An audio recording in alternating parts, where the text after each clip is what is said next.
የሐዲስ ኪዳን መጽሐፍትን ለእናንተ ንባብ በሚያመችና ግልጽ በሚያደርግ ሁኔታ እንዳስሳለን። በዚህም ቪዲዮ የማቴዎስ ወንጌልን እንመለከታለን። እንደ አይነት ሃይማኖታዊ መጽሐፍ ቅዱሳዊ ታሪኮች የሚመቻችሁ ይህን ቻናል ሰብስክራይብ አድርጉ፣ ቪዲዮንም ላይክ በማድረግ ጀምሩ። ስለ ወንጌሉ ከመመልከታችን በፊት የዚህ ወንጌል ጸሐፊ ስለሆነው ስለ ማቴዎስ በጥቂቱ እንመልከት። ማቴዎስ የቤተሰቦቹ ያወጡለት ስም ሌዊ ይባላል። የገሊላ አካባቢ ሰው ነው። ማቴዎስ የሚለውን ስም ያወጣለት ክርስቶስ ነው። እና ማቴዎስ ክርስቶስን ከመከተሉ በፊት ለሮም መንግስት ግብር ይሰበስብ የነበረ ወይም ደግሞ ቀረጥን ይቀበል የነበረ ቀራጭ ነው።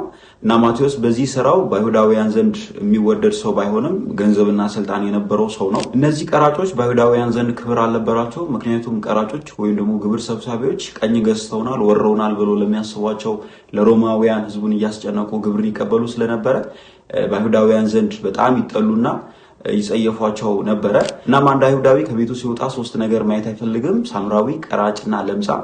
በዚህ ልክ አይሁዳውያን ቀራጮችን በጣም ይጠሏቸውና ይጸየፏቸው ነበረ። ታዲያ ጌታ ኢየሱስ ክርስቶስና ማቴዎስ እንዴት ተገናኙ? ማቴዎስ እንደወትሮ በአንድ ወቅት ዓለምን ተቆጣጥረው ለነበሩት ለሮማውያን ኬላ ዘርግቶ ግብርን እየሰበሰበ ነበረ። ታዲያ ጌታ ህዝቡን እያስተማረና ህሙማንን እየፈወሰ ማቴዎስ ግብርን ከሚቀርጥበት ቦታ ላይ ሲደርስ ያለም ተጨማሪ ማብራሪያና ማሳመኛ ቃል ተከተለኝ ብቻ የሚል ቃል ካፉ ወጣ። ማቴዎስም ሁሉን ነገር ትቶ ስራውንም እርግፍ አድርጎ ትቶ ጌታን ኢየሱስ ክርስቶስን ተከተለው።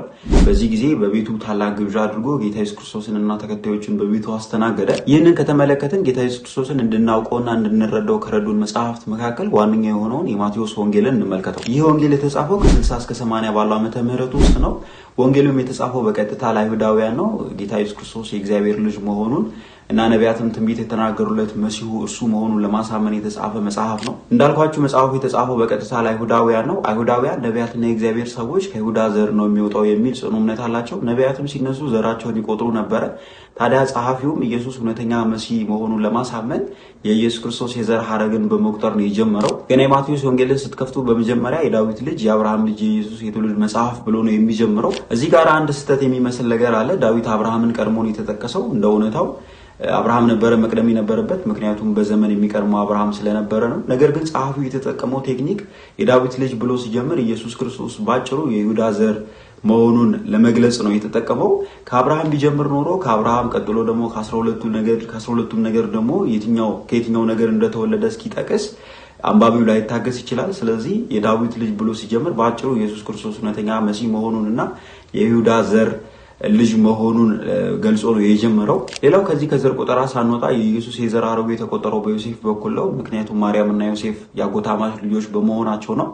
ጸሐፊው እገሌ ገሌን ወለደ እገሌ ገሌን ወለደ ይልና ዮሴፍ ጋር ሲደርስ ዮሴፍ የማርያም እጮኛ ብሎ ነው የሚያንጠለጥለው። እናም ኢየሱስ የዮሴፍ ልጅ አለመሆኑን ሲገልጽ ዮሴፍና እናቱ ሳይገናኙ በመንፈስ ቅዱስ ልጁ ተጸንሶ እንደተገኘ ነው ጸሐፊው የሚገልጸው። የማቴዎስ ወንጌል ከወንጌላቱ ሁሉ ረዘም ያለው መጽሐፍ ነው። እንዳልኳችሁ መጽሐፉ ለአይሁዳውያን ስለተጻፈ የብሉይ ኪዳን የትንቢት ቃላት ከ40 በላይ የትንቢት ቃላት ተጠቅሰው እነሱም መፈጸማቸውን በዚህ መጽሐፍ ውስጥ ተብራርተዋል። ከ10 ጊዜ በላይ ደግሞ ክርስቶስ የዳዊት ልጅ መሆኑ ተጠቅሷል። ብሉያትና ነቢያትን ለመሻርም ክርስቶስ እንዳልመጣ አይሁዳውያንን ለማሳመንም ተሞክሯል። ጸሐፊው ክርስትና ከብሎ የቀጠለ መሆኑን ለማሳየት የሞከረበት መንገዱ ሙሴ ሕጉን ከተራራ ላይ እንዳመጣ ኢየሱስም በኮረብታ ስብከቱ ወይም ደግሞ በተራራ ስብከቱ ላይ ሕጉን በላቀ ስልጣንና ትርጉም ሲያብራራ ይታያል። ክርስቶስ ሕግንና ነቢያትን ለመሻር የመጣ ሳይሆን ለመፈጸምና ወደ መንፈሳዊ ከፍታ ለማሳደግ የመጣ መሆኑን ለማሳየት አትግደል እንደተባለ ታውቃላችሁ። እኔ ግን ወንድሙን የሚቆጣ እያለ ብሉይና ሐዲስን ሲያዛምር ትመለከታላችሁ።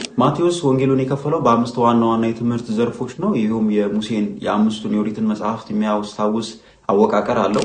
መግቢያውን በምዕራፍ 1 እና 2 ከፍሎ የኢየሱስ ክርስቶስ የትውልድ ሐረግንና ዘርን ጠቅሷል። የመጀመሪያውን ደግሞ ከምዕራፍ 3 እስከ 7 ከፍሎ የኢየሱስ ክርስቶስ የኮረብታ ስብከት ወይም ደግሞ የተራራው ስብከት ለይቶበታል። ሁለተኛውን ደግሞ ከምዕራፍ 8 እስከ 10 ከፍሎ የሐዋርያቱን ተልእኮና ስልጣንን ጽፎበታል። ሶስተኛው ደግሞ ከ11 እስከ 13 ባለው ምዕራፍ ውስጥ ስለ መንግስተ ሰማያት ምሳሌዎች ተጠቅሷል።